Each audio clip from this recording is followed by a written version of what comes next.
आप सभी को राकेश मेहरा का नमस्कार। राकेश मेहरा जी के क्लासेस की तरफ से मैं आप सभी स्टूडेंट का हार्दिक स्वागत करता हूं।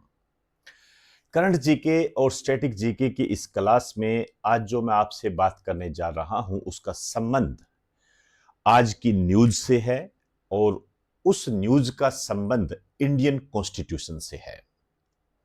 और ये जो इंडियन कॉन्स्टिट्यूशन में जो इससे संबंधित एक फैक्ट है उसका संबंध आईएएस प्री एग्जाम 2021 से संबंधित है।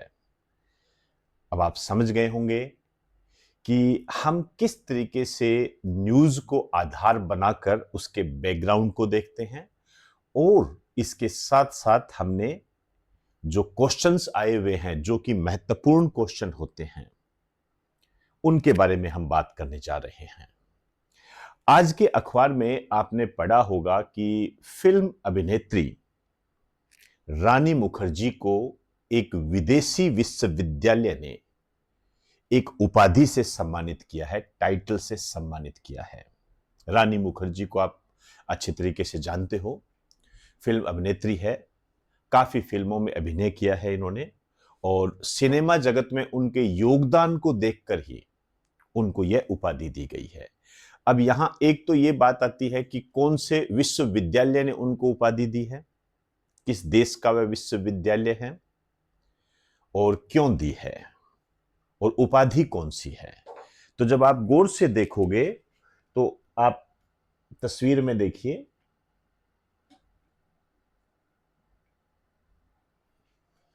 रानी मुखर्जी, फिल्म अभिनेत्री रानी मुखर्जी को डॉक्टर ऑफ लेटर्स की उपाधि से सम्मानित किया गया है। क्यों किया गया है?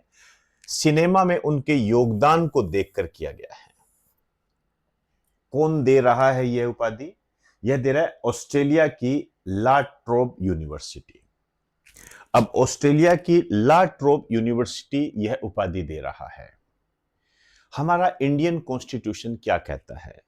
जब हम इंडियन कॉन्स्टिट्यूशन को देखते हैं, भारतीय संविधान को देखते हैं और उसके अंदर जो भाग 3 है, पार्ट 3, उसके अंदर फंडामेंटल राइट्स है, मौलिक अधिकार है। जब उन मौलिक अधिकारों को देखते हैं जो कि आर्टिकल 12 से लेकर आर्टिकल 35 तक माने जाते हैं, उसमें से जो आर्टिकल 18 है वो उपाधियों के अंत की बात करता है, एबोलिशन ऑफ टाइटल्स, उसकी बात करता है। उसमें यह कहा गया है कि किसी भी भारतीय को किसी उपाधि से सम्मानित नहीं कर सकते क्योंकि इससे समानता के अधिकार का हनन होता है, राइट टू इक्वलिटी।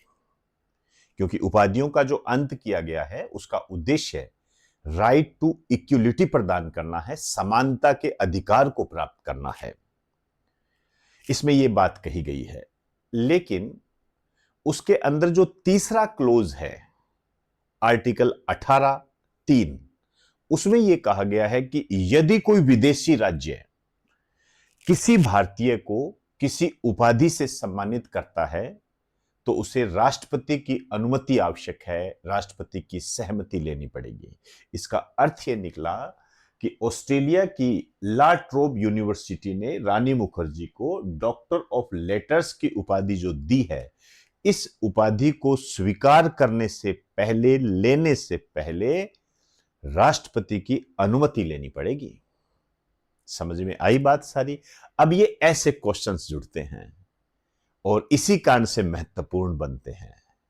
मैं आपको बता दूं कि 2009 में मलेशिया की सरकार ने शाहरुख खान को दातुक उपाधि से सम्मानित किया था, तब यह क्वेश्चन आया था। इसी तरीके से ऑस्ट्रेलिया की सरकार ने सचिन तेंदुलकर को एक उपाधि दी थी, तब भी यह क्वेश्चन आया था 2013 के अंदर। तो आप समझ सकते हो किसी भी सेलिब्रिटी को जब कोई विदेशी राज्य मतलब दूसरा देश, किसी सम्मान से सम्मानित करता है तो उस सम्मान को प्राप्त करने के लिए राष्ट्रपति की अनुमति आवश्यक होती है। ठीक है ना? आइए बात करते हैं हम आर्टिकल 18 तो मैंने आपको ये बताया कि ये जो आर्टिकल 18 है ये फंडामेंटल राइट्स है, ये मौलिक अधिकार है, ये फंडामेंटल राइट्स है, ये मूल अधिकार है ये। और ये जो मूल अधिकार है इनका उल्लेख क्या है, भाग 3 के अंदर है। ये बहुत बार आता है इसलिए मैं बता रहा हूं। टोटल 22 भाग होते हैं, उसमें से तीसरे भाग में फंडामेंटल राइट्स दिए गए हैं। और ये जो फंडामेंटल राइट्स का जो विचार भारत ने लिया है ये अमेरिका से लिया है। और जब हम बात करते हैं तो इसकी जो व्यवस्था है आर्टिकल 12 से 35 तक है, यहां तक ये व्यवस्थित है। तो इसमें जो 18 है वो कहता है उपाधियों का अंत, एबोलिशन ऑफ टाइटल्स। अपवाद है शिक्षा व सेना, मतलब भारत का कोई भी राज्य या भारत सरकार या आप कह सकते हो राज्य, यहां राज्य का मतलब जो मैं कह रहा हूं वो सरकार से है।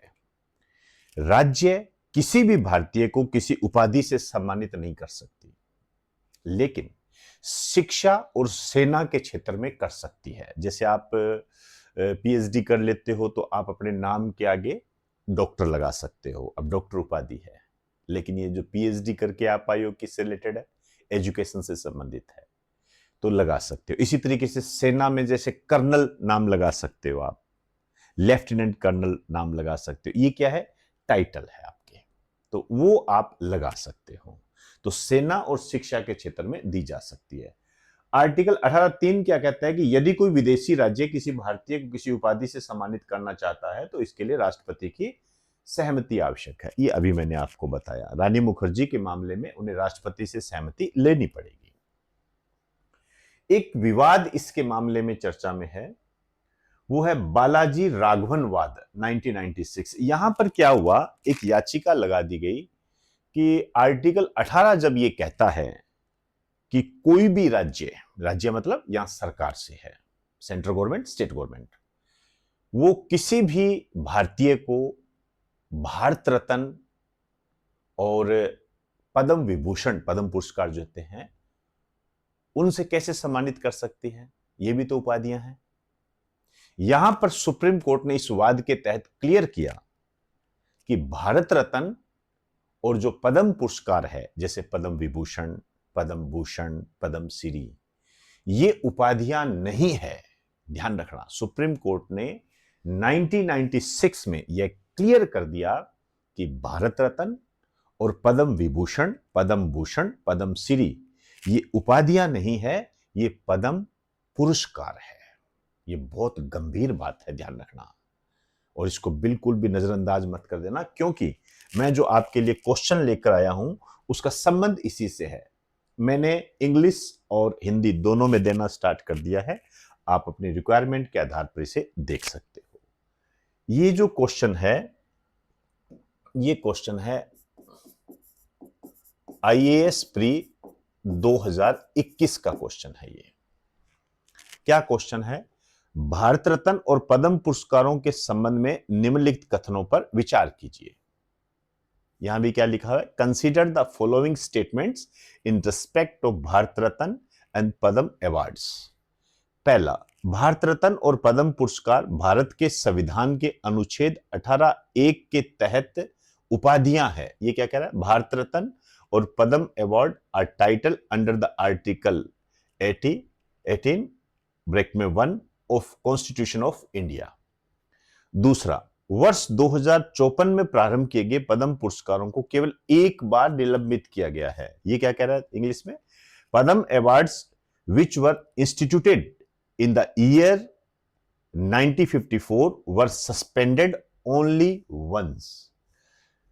तीसरा, किसी वर्ष विशेष में भारत रत्न पुरस्कारों की अधिकतम संख्या 5 तक सीमित है। इसके कहने का मतलब है कि एक वर्ष में आप अधिकतम 5 भारत रत्न ही दे सकते हो, इसके कहने का अर्थ यह है। तीसरा, यहां इंग्लिश में क्या कह रहा है, the number of Bharat Ratna award is restricted to a maximum of 5 in a particular year. अब यहां ध्यान देना आपने, उपयुक्त कथनों में से कौन से सही नहीं है ये बड़ा पेचीदी बात होती है, यहां अक्सर स्टूडेंट गलती करता ही करता है। इसको थोड़ा सा ध्यान से देख लेना। जैसे कहा ना सही नहीं है, सही नहीं है, इसका मतलब इसका एक शब्द ही बन जाता है कि कौन से गलत है। ये लिख लिया करो साथ में। अब हमें इसमें से गलत छांटने हैं। तो ए ऑप्शन कह रहा है केवल एक और दो, बी ऑप्शन कह रहा है केवल दो और तीन, सी ऑप्शन कह रहा है केवल एक और तीन, और डी ऑप्शन कह रहा है एक दो तीन। क्लियर? आइए, पहला क्या कह रहा है? भारत रत्न और पद्म पुरस्कार भारत के संविधान के अनुच्छेद 18(1) के तहत उपाधियां हैं। ये कह रहा है उपाधियां हैं। अभी मैंने क्या बताया? बालाजी राघवनवाद 1996 सुप्रीम कोर्ट के अनुसार भारत रत्न और पद्म विभूषण उपाधियां नहीं है। तो इसका मतलब ये गलत है। समझे ना बात को? ये गलत है। मेरे शब्दों की तरफ ध्यान देना। दूसरा, वर्ष 1954 में प्रारंभ किए गए पद्म पुरस्कारों को केवल एक बार निलंबित किया गया था। ऐसा नहीं है। पद्म पुरस्कारों को 2 बार निलंबित किया जा चुका है। एक बार 1977 में किया गया था मोरारजी देसाई के काल में, और एक 1992 में किया गया था। विवाद हो गया था जब ये विवाद हुआ था ना, ये वाला बालाजी राघवनवाद, तब किया गया था, सस्पेंड किया गया था। तो 2 बार किया गया, एक बार नहीं है। इसका मतलब ये स्टेटमेंट भी गलत है। तीसरा स्टेटमेंट क्या है? किसी वर्ष विशेष में भारत रत्न पुरस्कारों की अधिकतम संख्या 5 तक सीमित है। ऐसा नहीं है। एक वर्ष में अधिकतम 3 व्यक्तियों को भारत रत्न दिया जा सकता है, या एक बार में 3 व्यक्तियों को अधिकतम दिया जा सकता है। ये ऑफिशियल है। हालांकि इस संबंध में 2024 में एक अपवाद देखने को मिलता है, लेकिन आप उस अपवाद पर ध्यान मत दीजिए। उस समय चुनावों का दौर था, वो कर दिया। ये आपको बता दूं, ऑफिशियली 3 को ही दिया जा सकता है। ठीक है ना? ये ध्यान रखना। इस कारण से ये स्टेटमेंट भी गलत है। अब आप देखिए, कह रहा है उपयुक्त कथनों में से कौन से सही नहीं है, मतलब गलत है। तो मतलब ये तीनों ही गलत है। तो कौन सा ऑप्शन हो जाएगा इसका आंसर? डी, 1, 2 और 3। ऐसे आते हैं क्वेश्चन। तो रानी मुखर्जी को आईएएस प्री से हमने कैसे जोड़ा है, ये आप भली भांति समझ गए होंगे। क्लियर? नमस्कार आप सभी को। नेक्स्ट क्लास में मिलते हैं।